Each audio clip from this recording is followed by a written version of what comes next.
Sorry, forgot to push the button. So, one more time, this is where you can see all the live streams that we've done up to this point. This is where you can get the soundtrack for today. And this is where you can ask a question or make a comment that has anything to do with these live streams. So today we're talking about an extension of what we talked about last time. And I talked about the concept of disease and breaking that apart as dis-ease.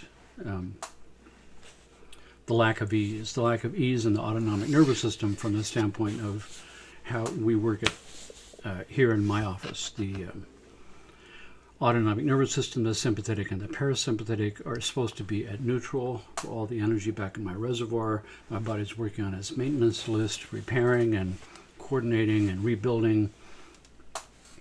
And if I feel that my life is threatened, then the sympathetic turns on and it mobilizes all my body's energies into my muscles to fight for my life, kicks my adrenal glands, pulls energy from my gut, elimination system, immune system, higher brain centers in my muscles. If it gets stuck there and locked there, then we have a problem, because we're no longer working on our maintenance list. We're no longer rebuilding our tissues. Our digestion is impaired. Eliminating toxins is impaired. Immune system is impaired. Higher brain centers are impaired. And this can go on for years, decades. By the time people usually come to me, it's been decades. And as the system begins to disintegrate, as it's no longer rebuilding its tissues, and it's essentially partially starving because the food is not being digested properly and toxins not being eliminated properly, the system starts to break down. And when it starts to break down, symptoms arise as sort of smoke alarms telling you there's a fire somewhere. As more and more systems become involved, then more and more symptoms pop up. And what the body does best is rob Peter to pay Paul, is to juggle and balance things in such a way that nobody goes abnormal, falls off the cliff. So this organ here starts to get weak, and then this one will get recruited to help him out. And this second one is now doing their job plus somebody else's, so they weaken quickly, and they send off a symptom. And a new system gets recruited to help this guy, and another one gets recruited to help him, and pretty soon we're juggling balls. And the body can only juggle so many balls at a time before it has to triage somebody. It has to let a ball drop. And when that ball drops, that's the first time then we see something cross over into an abnormal range, say on our blood test. Most of those blood ranges on a blood test are supposed to be right in the middle. And when a system starts to weaken, the value starts to shift out towards the edge. And when it gets close to the edge, the body recruits another system. So it means that most of the people that come to me are sort of a tangled web of symptoms, centering themselves around one system that began to weaken and other systems that got recruited to help it. And then those had symptoms. And pretty soon we've got all these symptoms, and from our personal experience, we seem to be a basket case of symptoms that nobody seems to be able to figure out. It looks terrible and horrible, but in reality, it's actually one system with a bunch of compensations dancing around it, all of them that have symptoms. So really, when you begin to untangle this, it's not as bad as it appears, unless it's been going for so long that some of these recruited systems begin to become a primary problem all of their own, and then they have their own compensation network that has arisen around them that each has symptoms. And this is pretty much my practice. This is what I deal with. People who come in with all kinds of symptoms, they've been everywhere. The medical system pretty much profoundly fails because the modern medical system is based on symptoms, not following the symptoms to find out what's causing things, but to silence the symptoms and let it be at that. So many of the people that come to me really think that there's no hope for them. There are so many symptoms and so many things going on that it seems impossible that could be untangled somehow. So I remember when I was, my first experience when I was in chiropractic college, when you get to the fourth year and now you're getting into grounded clinical science, and you actually have to become a doctor in the school's clinic and see patients. You have to have X number of patients before you can graduate, X number of blood tests, X number of x-rays, X number of urine tests, and on and on. And so I had a friend who agreed to come in. She had chronic migraine headaches, and she was having a migraine headache every week, and nobody was able to do anything for her. Migraines, even the strongest medications, don't seem to work. So she came to me, and I checked her out, her neck and I checked out her cranials, because this is one of the techniques I was learning in school. The cranial bones are 26 bones assembled together that tug on the meninges and pump the spinal fluid around. And if one of those bones gets stuck, then the meninges get stuck, and that's one of the causes of pain, one of the causes of migraines. And yes, I did find a couple of cranials that I started working on, and the next week she said that she had just a bit of a headache that came on, but it went away. So no migraine that week. This was a big one for me. This is the first person I've ever seen. And the second week, she said, she called me up and she said, I'm having a nosebleed. And I'm going, have you ever had a nosebleed before? Well, not for many years. I used to have nosebleeds in high school.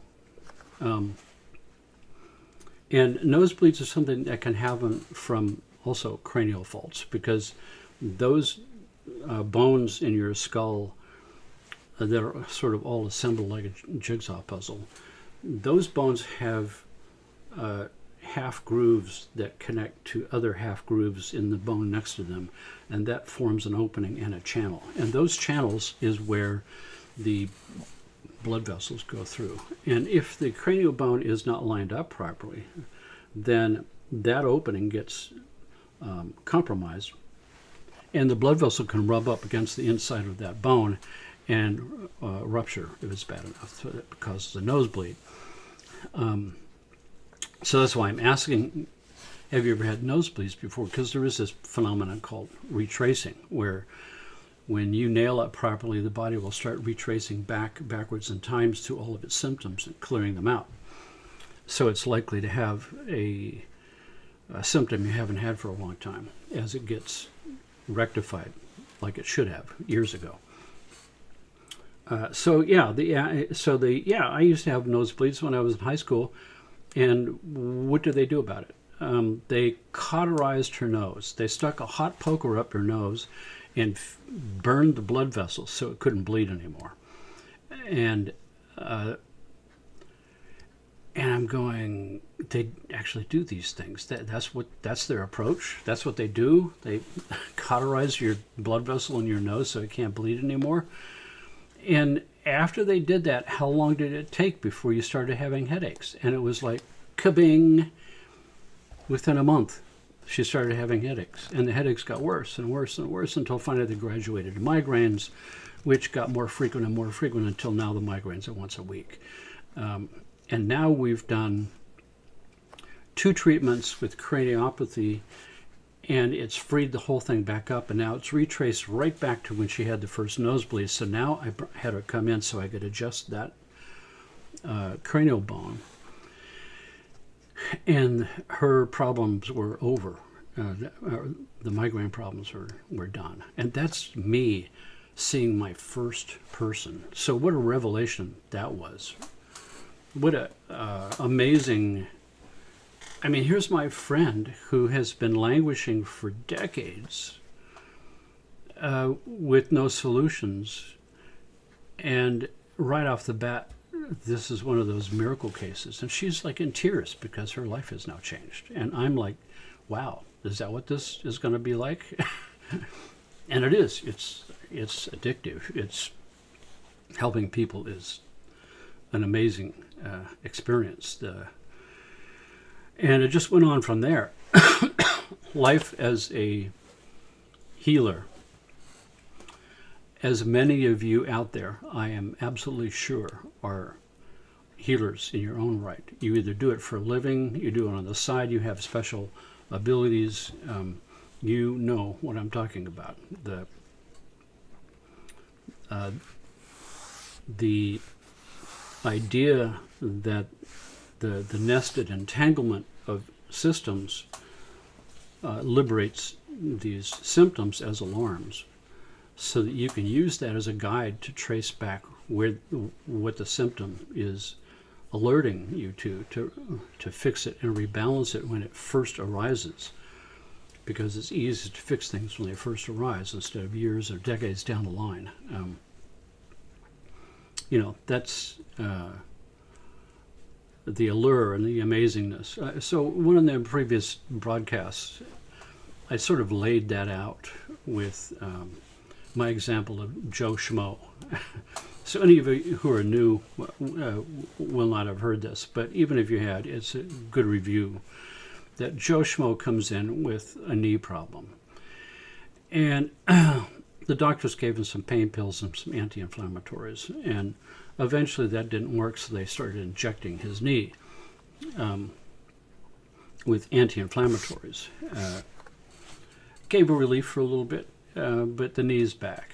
It's always a problem. Nobody seems to be able to fix it. So the first thing I do is isolate every muscle that wraps around the knee and test each muscle separately to see if any of them are weak. Because if they are, the knee is unsupported properly and it's a little unstable. And that would be kind of rattling around the joint, creating injuries on the inside of the joint.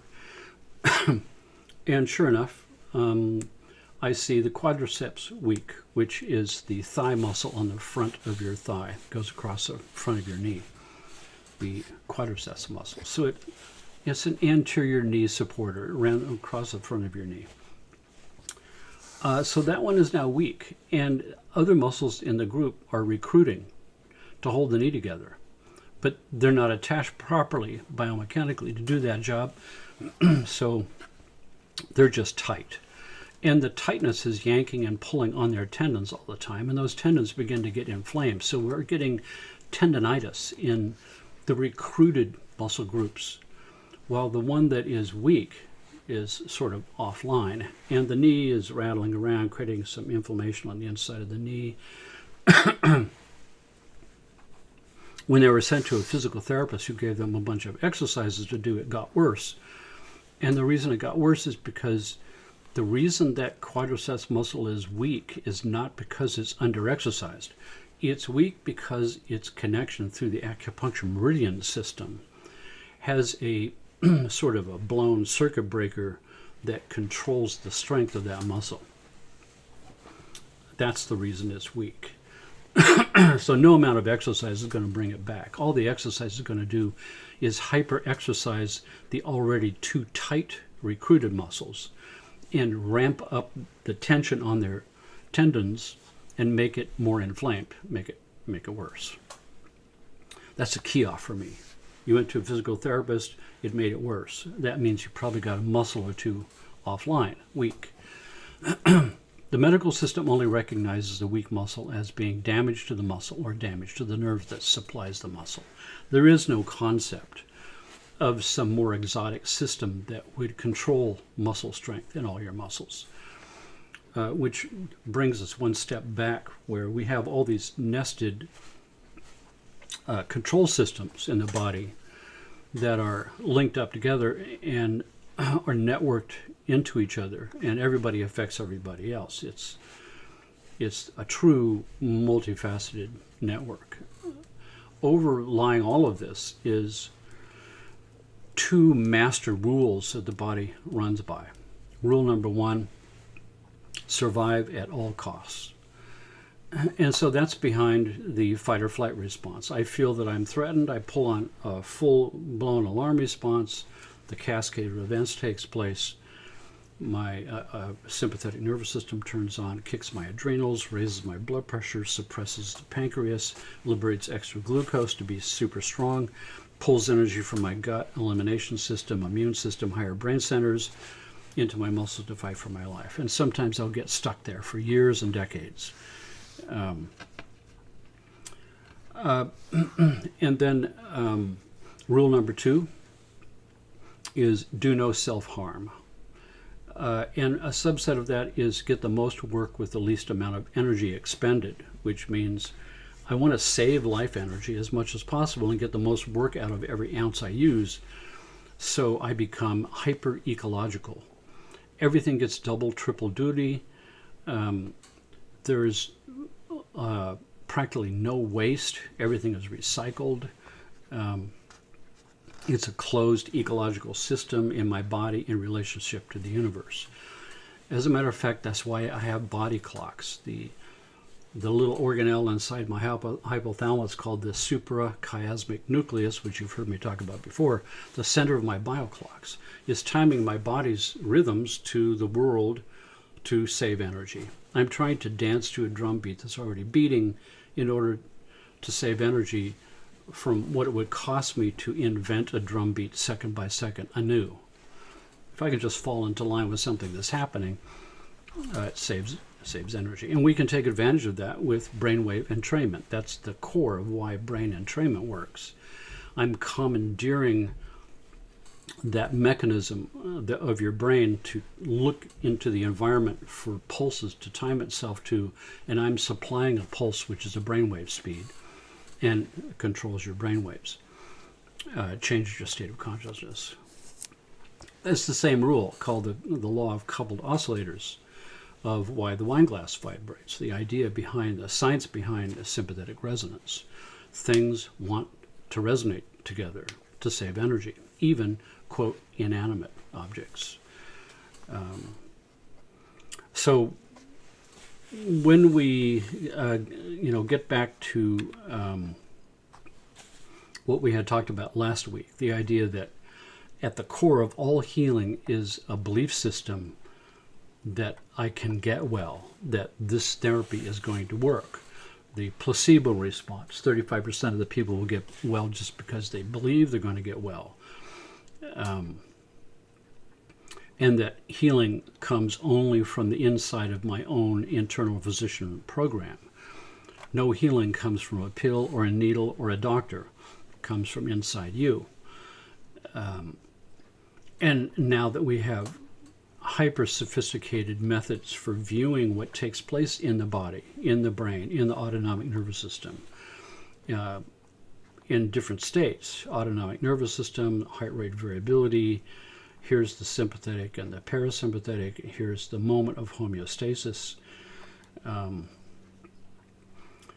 homeostasis is this safe, zero-stress place at the core of the master control system that tells all systems what to do.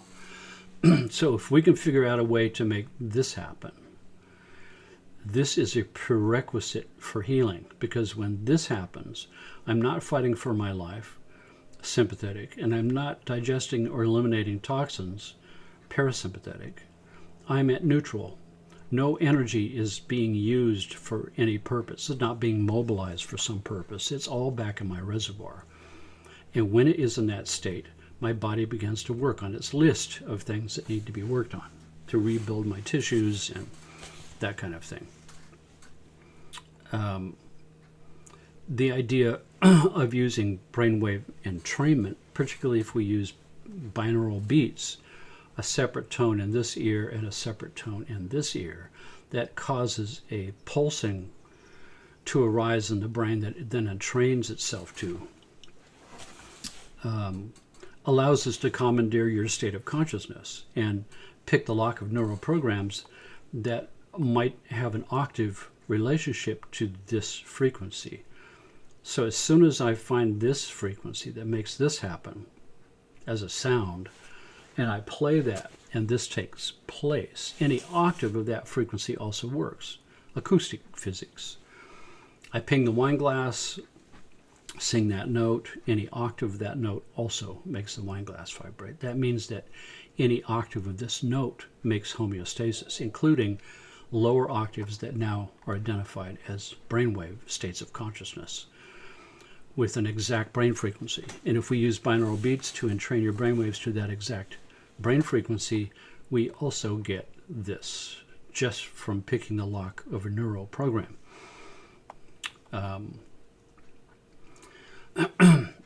And once we have that ability, we can entrain your brainwaves to all kinds of different brainwave states.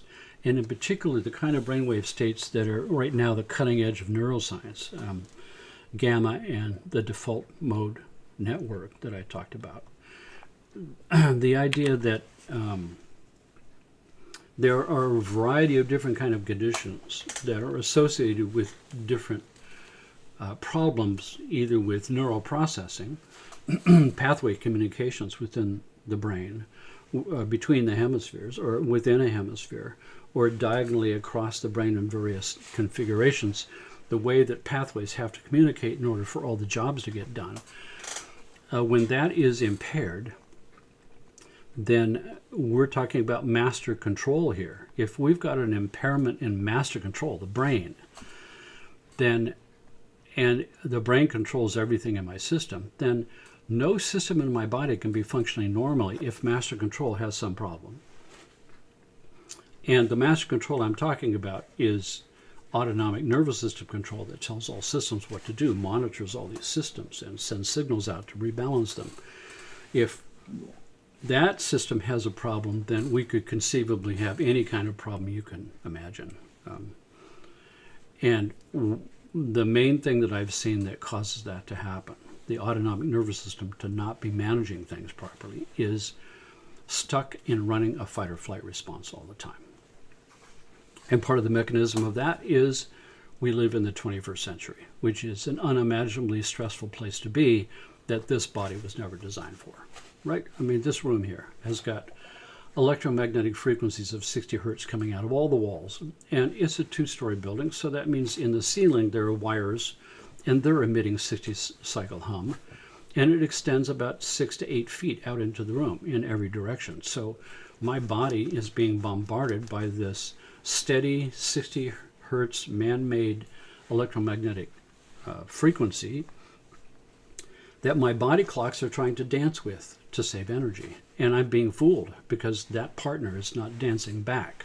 So I'm being fooled into wasting my energy by dancing for two people. I'd be better if I just didn't have it there. But it's not just 60 hertz. It's, you walk outside, it's, 5,000 radio channels. It's radio waves. It's AM, FM, shortwave 1, shortwave 2, ham frequencies, military frequencies, microwaves, cell phone towers, smart meters on your home. It's so many different conflicting man-made frequencies that my body is shifting and trying to dance with, that it's just exhausting my system by fooling it into trying to dance with a partner who's not dancing back. That's severely debilitating. And we're not even talking about chemical problems, fumes, pollutions in our water, pollutions in our food, poisons and additives and dyes and preservatives in what we eat every day. So now we have, biochemical pollution. We've got perceived pollution from news cycles and constant fear mongering and all the different crazy things that are going on in the world. Right now we're stuck in a worldwide pandemic. So someplace in the back of your mind, you're afraid of catching this, ending up in the hospital and dying alone with nobody being able to come and help you. Underlying that is the world situation and the atomic bomb and saber rattling by different countries and climate change. The world itself is going over a cliff. So all of these things are the underlying story that are stresses, aside from my personal story, which is bills and spouses and jobs and not enough money and on and on and on and on. This is the world we now live in. It's an abnormal marathon of stresses for a body that was designed for a sprint. A body that wakes up in the morning 50,000 years ago with the sun, grabs my spear, and go chases breakfast.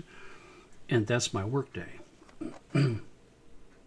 So when we now see that there are particularly a whole host of these neurological conditions that I outlined last time, ADD, ADHD, concussion, PTSD, depression, epilepsy, autism, Parkinson's, and Alzheimer's, and all of these different kind of conditions have similar things under the hood going on. And many times, we see a symptom, and when we trace that symptom back, that particular symptom that we present with has really little to do with what's really going on. Back to Joe Schmo with his knee. The knee is not the problem. The problem is the quadriceps muscle is weak, not supporting the knee, so it's loose and rattling around. That's why it's hurting. We need to fix that muscle. And in order to fix a muscle, I have to know which meridian is that muscle wired into. That's the small intestine meridian. So I go to the small intestine meridian and I check the point for that muscle. And sure enough, it's blown. So I can fix that point. I do it personally with little magnets. Or you could stick a needle in that point in an acupuncture way. Or I could find a sound frequency that would influence that point and normalize it. As soon as I normalize that point, the muscle's strong. It's like going down to your electrical panel and flipping a circuit breaker switch. It comes back on. Now the knee is stable and the recruited muscles can let go. And now that situation is fixed. But let's say you come back next week after the little magnet has been taken off and it's weak again. Oh, what's causing this meridian to continually triage and have to use that energy for the muscle? Usually it's using it for the organ. So I wonder if there's a problem with the small intestine, with the meridian itself. So I can test the meridian itself. There's a special point, and sure enough, the whole meridian's got a problem. And I'm thinking, I wonder if this person has some problem with their small intestine. And so I asked them, have you had gas and bloating? Have you having a problem with digestion? And they're going, how could you possibly know that? I came in with a knee.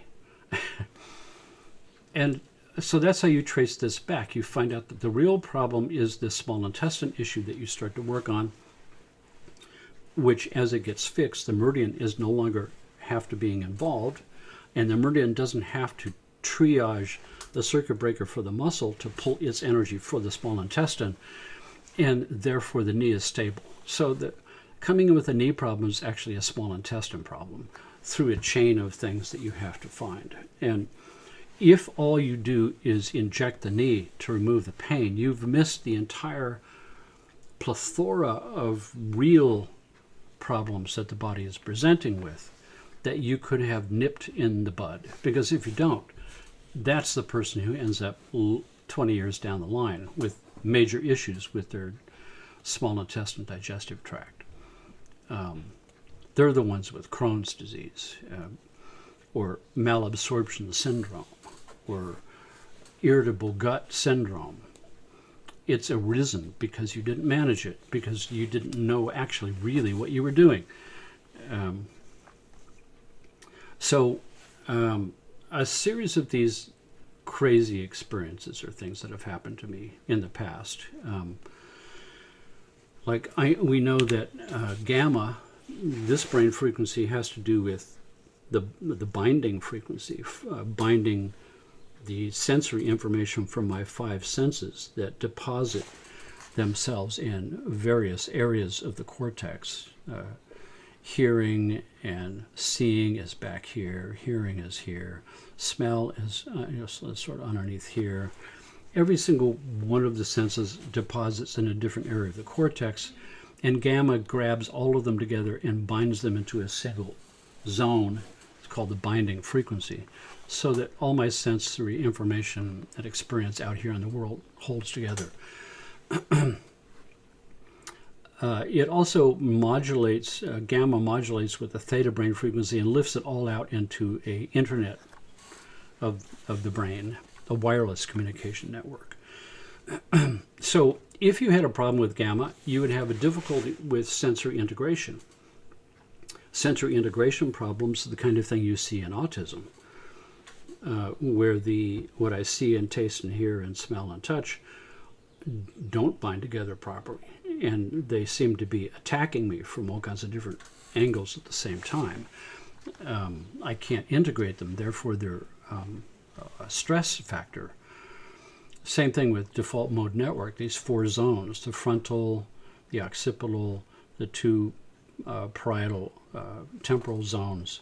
This is my sense of self on the inside of my skin, on the outside of my skin, my sense of time. If these become unsynchronized, then my sense of self and my sense of time begins to come apart. Schizophrenia, dissociative disorders. So when I see that kind of person presenting with those kind of symptoms, the first thing I'm thinking of is default mode network has come unsynchronized as one of the elements of what's going on here, and we need to address that. And with brainwave entrainment, we're in a unique position to be able to do that, because when we have headphones on with binaural beats, it forces synchronicity. It forces the kind of synchronicity that is exactly what we see missing here in this situation, where these four zones are supposed to be tightly synchronized together. And when they're not, we end up with all the conditions I mentioned before. ADD, ADHD, dyslexia, autism, epilepsy, Alzheimer's, Parkinson's, all of these, depression, all of these have a decreased synchronization of these four zones as part of their picture. And if I can resynchronize these with binaural beats, then I now all of a sudden have a treatment for these conditions. That's very effective. I've been doing this for years. So I had, so one of the treatments we've got is for epilepsy, where we have such a profound level of non-communication between the hemispheres that the brain will continually try to fix that and drive signals to communicate between these two, and it fails, but it works itself up into a brainstorm triangle, and that's the seizures. These brainstorms that happen as the brain is trying to fix this problem. So if you use binaural beats with a headphone and force all of these pathways to light up, you just broke the back of that problem. You just fixed that problem. And now it's just a matter of training it up in a gym for the brain. Every time you listen to the soundtrack, this happens. Every time this happens, it gets stronger to happen. The highways start to get paved, and the whole thing begins to recede. Right? That's a little boy who, his father brought him, he was a little 5-year-old boy. His father and his grandfather came all the way from Denmark. They flew to my office from Denmark. This little boy had 60 seizures an hour. That means one every minute. And these are minor seizures. It means that you blank out and you fall off the chair and you hit your head. So he's got this little helmet. And of course, what I'm going to do with him is We turn the autonomic nervous system to 0 so it's not running a fight or flight response so the healing program can begin, and bring the system out of its constant stress cycle of trying to fix this problem, because the brain gets most worried when the problem is in the brain. Master control. Master control's got a problem.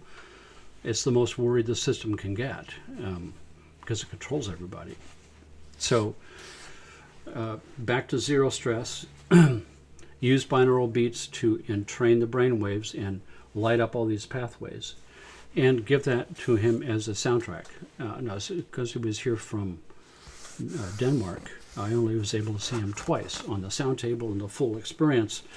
Everything after that was just sending him the next soundtrack by email, and he was using just the headphones part.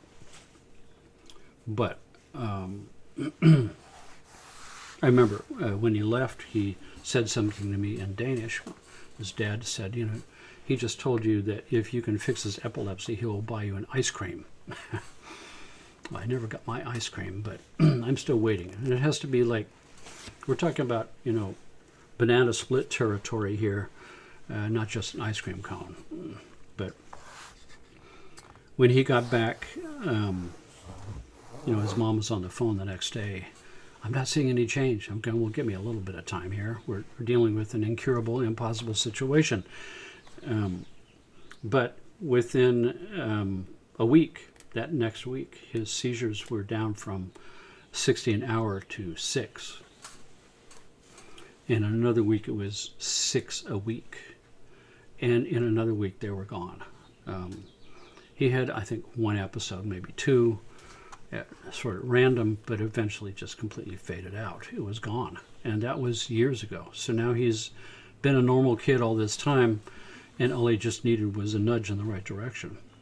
But don't get me wrong, this is not how it all works. This was an extraordinary case that responded really quickly. Most cases take a lot of time of retraining to get them out of that situation. He was an extraordinary case. But one of the big causes of epilepsy is a delayed consequence of head trauma, of concussion.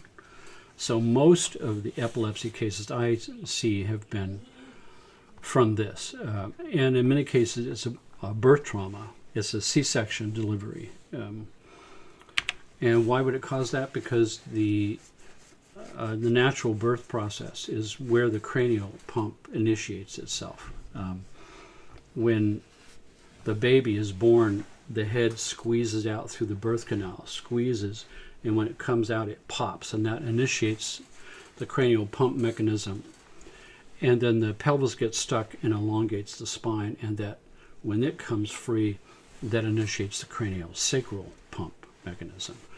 And cerebrospinal fluid has to be floating, bathing the brain on a continual basis with fresh solution, because it's an electrolyte, and it spizzes up all of the neuron firings and makes them way more efficient.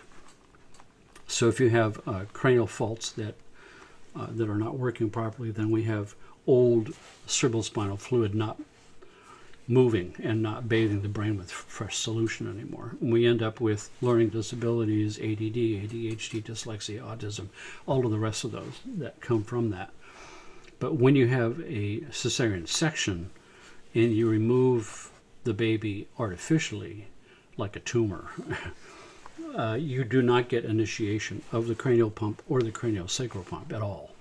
None of that process takes place. And now we get spotty activation. It's rare that every single cranial bone will free up and start moving, and the craniosacral pump will start moving all by itself. There's always some issue. And the issue always is some form of ADD, ADHD, dyslexia, or autism, or all the rest. So craniosacral work, upper cervical chiropractic work, the sound wave frequencies on the table mainlining into the autonomic nervous system, and the autonomic nervous system, its job when it's neutral, and its list that it's working on is to analyze which things are not working and fix those from the inside out. The chiropractic subluxations in your spine are not in your spine, they're in your brain. The brain is supposed to be telling each vertebra what position it's supposed to be in three-dimensional space and adjust it around from the inside out by contracting 5 layers of paraspinal muscles. Anyway, concussion is a big one that I see also, because when you have concussion, you've jostled the brain around, and a concussion can happen from whiplash. You have a 15-mile-an-hour collision. Your body flies forward at 15 miles an hour, but the restraint stops you. Now your head keeps going, elongates all the discs in your neck and the tendons and ligaments, maybe injuring them. Your head stops, but your brain keeps moving at 15 miles an hour and bumps up against the inside of your skull. And then it bounces back, called contre-coup. You get 1 and then 2. And that disrupts in a major way multiple pathways of communication in the brain. It ends up with all these sort of weirdo symptoms. Back to this idea of epilepsy, one of the uprising treatments for a lot of different conditions now is vagus nerve stimulation. And if you remember, vagus nerve is the parasympathetic nervous system, and the parasympathetic drives the autonomic nervous system. When I have a fight or flight response, the sympathetic doesn't turn on, the parasympathetic turns off and turns on the sympathetic by default. So this whole idea of vagus nerve stimulation, where they punch a hole in upper chest, put a wire that wraps around the vagus nerve and stimulates it with a little electrical thing, is being used for all kinds of different conditions now. And this is a typical medical approach where you have to poke holes in people and add artificial devices, when in reality all you really need to do is sound waves through a sound table and binaural beats to entrain brain waves. Essentially, vagus nerve stimulation is what I've been doing with biotuning now for almost 40 years. When we talk about concussion, where we have a blow to the head and the brain flies forward and strikes, and then the head snaps back and it goes backwards and injures the other side.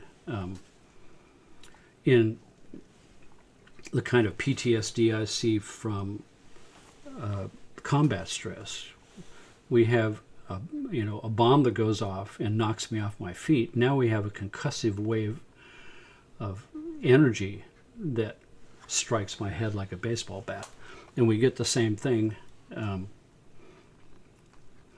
And the idea of concussion is odd, because when you have a concussion, even if it knocks you unconscious, you go to the hospital and they do MRI studies, and they say no evidence of a concussion. Excuse me, but that's completely wrong.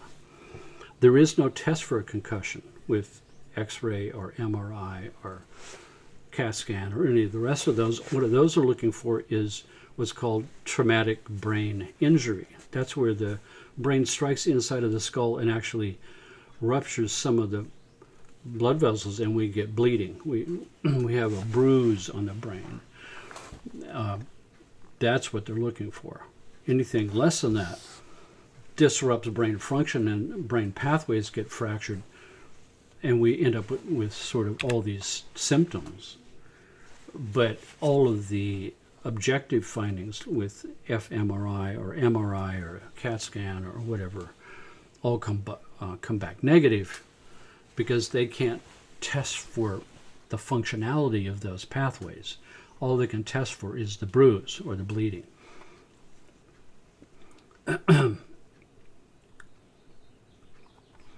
Disruption of these pathways can be seen on these sophisticated EEG machines, these QEEG machines. They can see these multiple pathways of connection that are supposed to be working and see which ones are not working. So this is more the objective viewpoint that we can see from a concussion. or an ADD, ADHD, or a dyslexia, or even an autism. We can see those with a functional QEEG trace. And we can fix those with binaural beats by aligning the binaural beat tones, the two tones, with the two nodes of non-communication, whichever plane they happen to be in. We can rotate them in three-dimensional space, the binaural beats, and match it up with how the brain's not working, just to make it more efficient. They're even using this vagus nerve stimulator thing for depression. But when you think about depression, it starts physical. There's a physical depression of my stress handling system that's not feeling good about the fact that it's not working well, and it's not able to control my system, and my survivability is sort of down a bit. So depression works really well for this. Parkinson's. Now we see that there's a Parkinson's relationship to the gut, that what's happening in the biome is intimately affecting what happens up in the brain with Parkinson's. And who connects the gut with the brain is the vagus nerve. The vagus nerve is the one. And some of those gut bacteria, like I said before, generate electrical impulses that travel up the vagus nerve to the brain, and the brain and the gut are communicating with each other actively. Like the gut is a second part of the brain with specialized bacteria down in there who actually generate brain-like pulses, electrical pulses, through the vagus nerve to communicate to the brain. But when we talk about the vagus nerve that innervates all these different organs in the body, the posterior columns of gracilis and cuneatus. This is the posterior columns. This is where vibration sense is carried. And as I said before, it's 5 times larger surface area than any other sense. And it happens to pass right through the zone where the problem is for Parkinson's. This area in the brainstem, this lower area where the cerebellum is, and the upper brainstem has this little zone that's called the substantia nigra. And the substantia nigra, this area right here, substantia nigra, is because it's dark. The cells are dark here, and the cells every place else are light gray. So this is like dark cells, and they produce dopamine, these cells. And dopamine is used along with the cerebellum and this pathway to smooth out muscle movements. Every time I contract a muscle, the other one has to let go. And it's a smooth thing that happens because of dopamine. But when those cells begin to reduce how much dopamine, then it all becomes ratchety and uneven, and pretty soon they start bouncing off of each other, and that becomes this impossible shaking thing that goes on. When we put a Parkinson's patient on the sound table with a treatment with the sound waves that balance the autonomic nervous system, all shaking stops. And this is the only instance in any place, in any kind of a treatment, that causes all the shaking to stop completely. Vibrational frequencies from the sound table. It's not hearing, because I've taken those patients and had them listen to their soundtrack with headphones, and it doesn't stop the shaking. But it does when they're on the sound table. So something about the posterior tracts for vibration sense that pass right through this same zone is having an effect on these cells and increasing the level of dopamine. And it happens within 2 minutes on the table. So right now we're exploring the possibility of, is this just palliative? Is it only active while you're on the table, or can we influence it over time and reverse this over time? Back in the days when I was first starting this, back in the early 90s, the technology didn't exist yet to put transducers on your body, because hearing doesn't do it. We need vibration. there were no such thing as transducers small enough to do that. But now, there is. Now we've got bone conduction headphones. So our current experiments are using bone conduction headphones with Parkinson's patients to see if they can have this frequency with bone conduction making the shaking go away during the day. But as it is now, laying on the sound table is the only way of stopping Parkinson's shaking that I know of. Even the most powerful medications don't do that.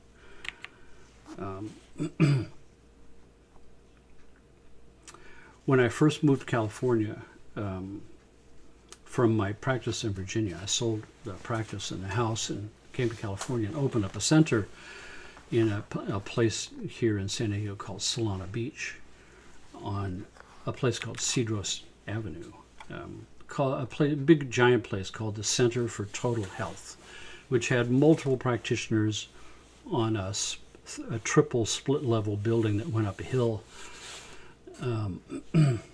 And back in those days, I got quite a reputation because I'd established this big center, and I made the news and television and radio and print media. And I got contacted by a place in New York called the Spelman Center for HIV, because in those days HIV was the big killer happening, and it was in the news all the time. And HIV was insidious because the mechanism was the AIDS cell invades your cells, but it invades the cells of your immune system, what's called the T cells in the thymus gland. That gland is the center of the immune response in the body. So the AIDS virus would take over, invade the T cells, inject its RNA, migrate to the DNA, wrap around the DNA, commandeer the DNA of the cell to manufacture more virus instead of whatever the cell is supposed to be doing, and fill that cell up with viruses that would punch out through the membrane into the body and invade other cells. So my immune system, trying to mount an immune response to this, would only spew out more virus. So this Spelman Center in New York, which was an HIV research place, wanted to partner with me with my sound technology to see if this could help. And the first patient I saw, I insisted on what's called a viral load, which is a blood test that counts how many HIV virus is free in your bloodstream. How bad off are you right now? And his reading was 1,600, which is not good. And so I did the biotuning process, laid them on the sound table, did my whole thing. That balances the autonomic nervous system, which reroutes information to all the systems and starts them working properly with each other again. And his viral load 2 days later was 65,000. So I freaked out, because this obviously, what was happening was when this comes back and it begins to untangle all of the systems, the immune system is one of those systems that responds and turns on properly. But in this case, the immune system had been commandeered by the virus, so now it just spewed out more virus when the immune system came back online. So I stopped all treatments with AIDS patients at that point. I realized that what would be required here is some way of isolating the immune system from responding to the biotuning frequencies coming through the sound table and through the headphones that would wake everything else out except for the immune response. And I had no idea how you could even do that. So, and it wasn't for 10 years later, when I was on the faculty of the California Institute for Human Science, that something happened that was a missing piece to this puzzle. So CIHS is also, aside from a graduate school, a research center. And as I said before, it's researching the unresearchable, the subtle energy fields and acupuncture meridian chi and things like that.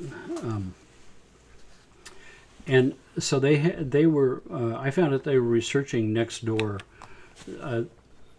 this machine. So the company contacted them. They're really a research institute for hire. Please check out the Qigong machine and see if it actually does raise the Qi energy in the meridians for healing. And in those days, they had a device called the AMI machine, which hooked up little sensors on all your fingers and toes. These are called the well points in acupuncture. Every acupuncture meridian ends and begins on a finger and a toe. So by measuring all those, you can measure the Qi energy in each meridian and print it out on a graph on a computer screen. And one thing that graph showed was the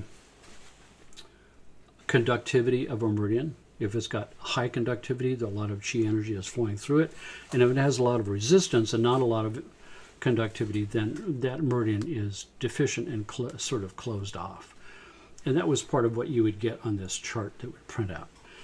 You also get a residual charge. So it's passing a small wave form of electricity into the meridian and seeing how much juice flows within a second.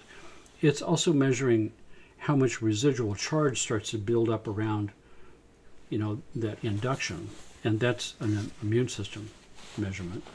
And it's also measuring how quickly the body calls up its defenses against this onslaught of electrical charge. And that's a measurement of sympathetic, parasympathetic response. So you'd get these three important readouts. And what they were reading was the ability of this Qi machine, which took measurements of Qigong masters' hands, which go into this sort of a vibration when they're healing you. And they're imagining a gold light coming out of the palms of their hands, and the hands are oscillating, vibrating, sort of a random vibration. They took the measurements of that, and they built that random vibration into this Qigong transducer that's in this handheld thing here. So this little thing here is moving back and forth at the same random configuration as the Qigong master's hand. And you put this thing on your chest for 20 minutes. And they were measuring with the AMI machine. Did this 20-minute treatment on the chest cause a rise in the Qi energy in the meridians? And the answer was yes. The Qi energy went right up to the top of the scale in a 20-minute treatment. Well, of course, me and a couple of my students found out that the Qi machine was next door. When they all went to lunch, we went and grabbed it and brought it back to my office and turned my sound table upside down to expose the sounding board, taped this Qi machine thing onto the sounding board, taped microphones to the sounding board, fired up the Qi machine and made a recording of it and burned it on a CD, and took it next door to my second treatment room that had a sound chair, one of my sound chairs in there, and laid a volunteer in the sound chair and cranked this CD through their whole body of that Qi frequency instead of just a little piece on your chest. And we could confirm by measuring them with the AMI machine that we could boost the Qi energy to the top of the scale in 5 minutes, not 20. Because now we're doing the whole body. And it was just a CD. It didn't cost $600 for the machine. But the whole time I was listening to this sound, this Qi sound, there was something about that I recognized. It was a sound I recognized. And eventually it came to me. It was the sound that I had been experimenting with of converting the color spectrum of elements of the periodic table into sound. Now, we talked about oxygen. These are all the color lines of oxygen. But one of them was gold. That's one of the ones I had done. So these are the color lines for gold, and all of them are very precise, accurate frequencies, accurate to 10 decimal points, and they all have a certain brightness level. And the sound of gold, which I have the sample here. This is the sound. It's this low frequency, sort of randomized pulsing sound. So we then played, so the randomized sound of gold, this sort of randomized sound of gold, is what it sounded like coming from this chi machine. That's why I recognize it's randomized kind of a thing. So I played elemental gold through this sound chair and measured it with AMI. And in just a minute, the chi energy went right off the scale, unmeasurably high. We actually don't know how high it went, but it went right off the scale in a minute. And of course, God did it first and did it better, right? The principle of Gedifadib. But on the other hand, we saw that the immune measurement on the AMI went to 0. That, oh, good news, we're boosting your chi energy through the roof. Bad news, we're also shutting off your immune system. So I don't know if that's a good thing. But then I realized, wait a second, that was the problem treating AIDS patients back in the early 90s. It was, I needed a way of shutting off the immune system and boosting everything else, and that's exactly what elemental gold was doing. All of a sudden, I had an answer. But at that point, I didn't have any AIDS patients. That happened later. That happened a few years later after I had left CHS. I had my own practice. I had a guy call me up. His son was dying of AIDS, and the father had flown to Portland to pick his son up. He lost his job. His kidney function was at 5%. His father was bringing him back to San Diego to die. And in desperation, he's reaching out to me. And I told him my little story and said I'd be happy to do this as an experiment. He had to actually help his son walk into my office. We laid him down on the table. I did a measurement, find out what frequency to use, did a treatment, and mixed in elemental gold with the biotuning tone. So the gold is going to suppress the immune response, and the biotuning is going to spizz and balance everything up, so that should work. I insisted on a viral load. 2 days later, his viral load had shot up to 65,000. It was like, oh, damn, it's not working. And then that night, I thought to myself, come in right now. Bring him in right now. Laid him on the table, and I played nothing but elemental gold through that table for 20 minutes. Nothing but gold. And his viral load went down to 100 within a couple of days. And that was working. So I realized I just had the mix wrong. I needed to have gold dominant and the biotuning tone in the background, not the other way around. And then I made a CD of gold for him to listen to separately for 15 minutes a day, just to make sure that boosted. And in 2 weeks, his viral load was immeasurably small, gone. They could see no viral load. This is essentially remission. You're in remission. And in the course of the next few weeks, his kidney function came completely back. He didn't have to be on dialysis anymore. And he became symptom-free in 3 weeks. And within a month, at the end of that time, he flew back to Portland and got his job back. I have a patient right now who has AIDS, and I told her the same thing. She came in, one treatment, her viral load now is at 0. It's in complete remission.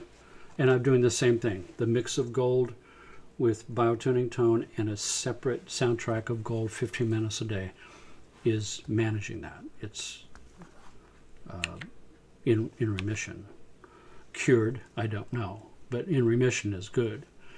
The idea that we have networks of systems intertwined together and the symptoms that present to us may or may not have anything to do with what's going on under the hood is the sort of the point that the major influences deep down inside, in a subtle realm, in a micro realm, in a quantum realm, where all kinds of things now become possible, things that seem impossible out here in the macro world become standard issue on a quantum realm. And the key factor is this homeostasis idea that puts us in this zero stress place where everything comes back online and begins to work throughout all the systems, untangling sort of its own problems from the inside out. And eventually, if enough of us are doing this, we can begin to address the global issue that our species itself has from having a similar sort of imbalance in a macro scale with the Earth, that we need to find this place in ourselves where we're in a delicate balance and at peace with each other, at peace with the planet. That's sort of what we're trying to achieve here.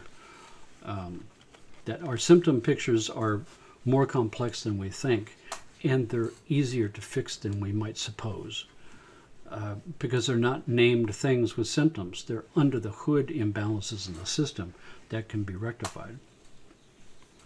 So with that, let's use this session with the headphones and the mind link to address the untangling of the symptom picture that we see ourselves in on planet Earth, to align with one another and use that energy pool I talked about last time, where we can use that pool to untangle our own issues, untangle our issues among ourselves in miniature that extrapolates out to sort of the world at large, planet Earth, Gaia. So with that, close your eyes and here we go.